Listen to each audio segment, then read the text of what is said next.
Le système de coordonnées. Alors, pensez un peu en termes d'arpentage. En arpentage, le système de coordonnées mondial, SCOPE, je pense que c'est ce qu'on utilise. Là. Moi, je ne suis pas arpentage, là, mais il me semble que c'est ça. SCOPE, en fait, qu'on dit, je pense. C'est infini, hein? Alors, la même chose, AutoCAD, c'est infini. Là, on a un écran devant nous, il est noir, mais on n'a aucune idée si on est zoomé proche d'un élément ou très, très loin d'un élément. Alors, exemple, si je fais une ligne sans savoir où je suis, j'ai aucune idée de la longueur de la ligne. Elle pourrait avoir 10 000 comme elle pourrait avoir 10. Donc, pour le savoir, je la sélectionne, bouton droit de la souris, propriété.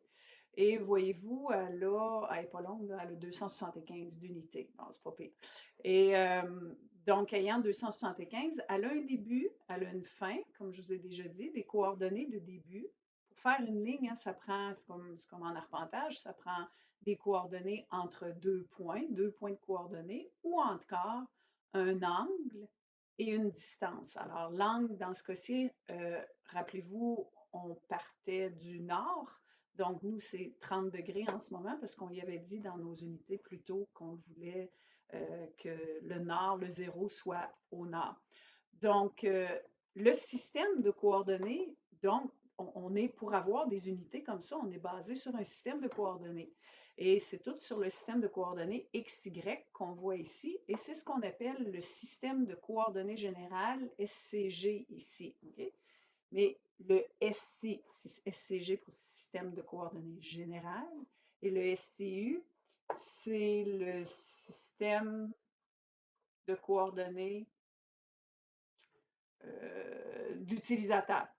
Alors, vu que c'est celui de l'utilisateur, on est capable de le changer. Si je viens le chercher, ce échappe pour sortir de la commande, je viens chercher ici le SCU, le système de coordonnées de l'utilisateur. Il se déplace, lui.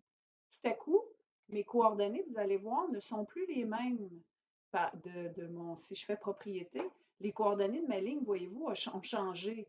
Bien sûr, c'est à partir du moment où je change mon zéro de place, mes coordonnées changent. Voyez-vous, c'est encore pas les mêmes coordonnées. 172, je le rechange. 207, voyez-vous, mon XY, c'est toujours mon zéro, je le change de place, donc ça change. Je pourrais aussi, voyez-vous, le tourner, tout simplement. Et si je le tourne, regardez ce qui arrive en arrière à mon SCG. Tout à coup, il ne s'appelle plus système de coordonnées générales, il s'appelle sans nom. On va venir jouer avec ça éventuellement, mais voyez-vous que lui, il suit. Fait que lui, le système de coordonnées générales ou la rosette ici va suivre le SCU, le système de coordonnées de l'utilisateur. Donc, c'est ça qu'il faut comprendre dans AutoCAD, c'est que c'est infini.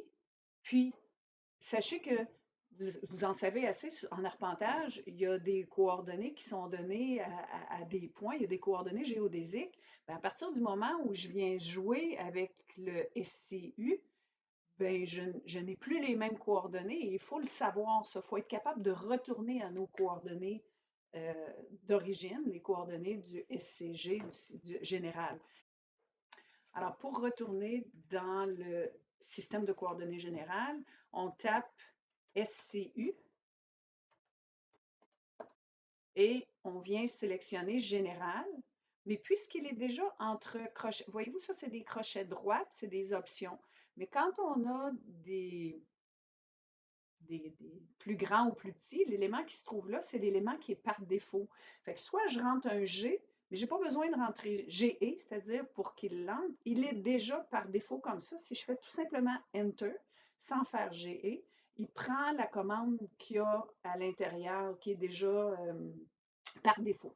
Alors, je fais Enter et je reviens à mon SCG, mon système de coordonnées générales.